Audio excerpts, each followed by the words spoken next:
So what are you most excited about showing fans this season? I mean, even those who've read the book, are going to be in for a few surprises apparently. Can you tease us about any of that? If not in detail and tone or. I think that, well, first of all, I just think the fundamental idea that interested me was upending the vampire genre and doing scary vampires and returning sort of vampires to their roots. They're not romantic, brooding creatures. They're scary, parasitic, evil things, and that I thought was something that would really separate this from other shows in the quote vampire genre. Yeah. And the characters have very different arcs. I have to say Guillermo and Chuck both were very open to me taking the story in the books and running with it and turning it into something that was very much an adaptation and right for television. And Chuck participated as a writer in the process, and I had a really good collaboration with Guillermo in the first season, and I just felt like we had a really good synergy. He's an amazing visualist. He really was behind the creation of these creatures. I sort of oversaw the storytelling, and we did a lot of changes. I mean, like Richard Samuel's character is a composite of two characters in the books, and he doesn't have that big a role in the first book, but he's got a huge role in the first year of the show. Sean Astin's character, Jim Kent, has a very different arc in the first season of the show than in the books. So in many ways, it follows the same general narrative, but I think it's its own story and it's its own experience. And I think that I think if you tether yourself too tightly to the underlying material, you're just not going to make the best version of the story. It's going to be helpful to have that connection and that conversation with Guillermo and Chuck to say, this doesn't necessarily work for TV, how can we change it? Because they have the source material kind of in their head too. So I'd imagine that working relationship makes it easier. Yeah, I mean, it certainly, particularly with Chuck, because Guillermo was making Crimson Peak and was busy with the many things that he does in his life. But as I said, there was no preciousness about that. I mean, there's a wonderful new character named Dutch Velders who gets introduced in the 4th episode and becomes very significant in the series. She doesn't exist at all in the books, so we have a lot of new things that are in the story, and also just practically, the first book is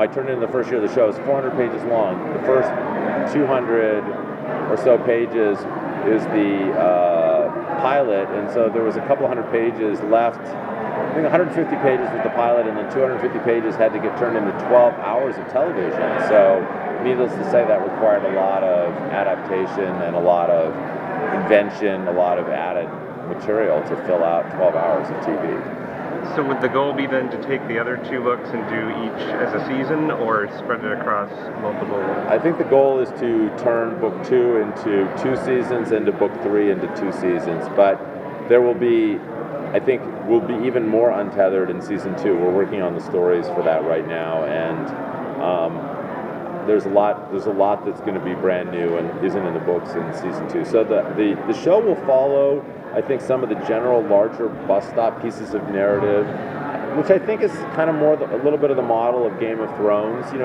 But there's a lot that's not in the books that's in that series. We're gonna invent a lot of things, particularly in the second season of the show, but the series will be closed-ended. I mean, it'll end in 5 seasons. It'll be, that's going to be the end point, and I think that's where television is going. I think that's what people are really looking.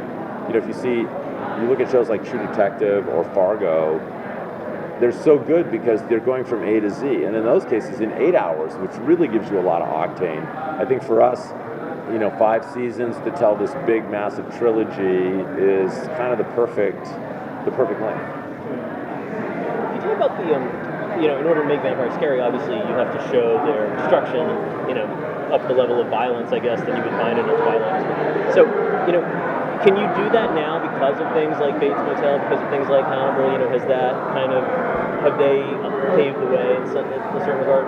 I mean, I don't consider Bates to be a particularly graphic show. There was a graphic scene in the pilot, but America's tolerance for horror seems yeah, greater than I mean, and I think what's also happened is that the demarcation between movies and television just kind of continues to evaporate, and obviously with people like Matthew McConaughey and Woody Harrelson showing up on a television show, but also the amount of money that's being spent on television.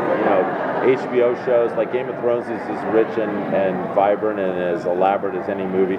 I think also content-wise, FX has been extremely supportive of us making the version of the show that we wanted to. I mean, only limitations really are we can't be throwing around F-bombs or showing full nudity, but other than that, we had really no content restrictions given to us by FX, and we really told the version of the story that we would have told in whatever medium we would have done it in. So that's great. I think the audience doesn't want the artificial constrictions of the way television used to be. And you look at like CBS still does the old school model, closed-ended storytelling with very the content is mild, comforting, but on cable, I think there's room to, as an artist, to fully express yourself. Sorry, guys. Sorry, this is such a short thing. Thanks, you guys. Thanks for coming out.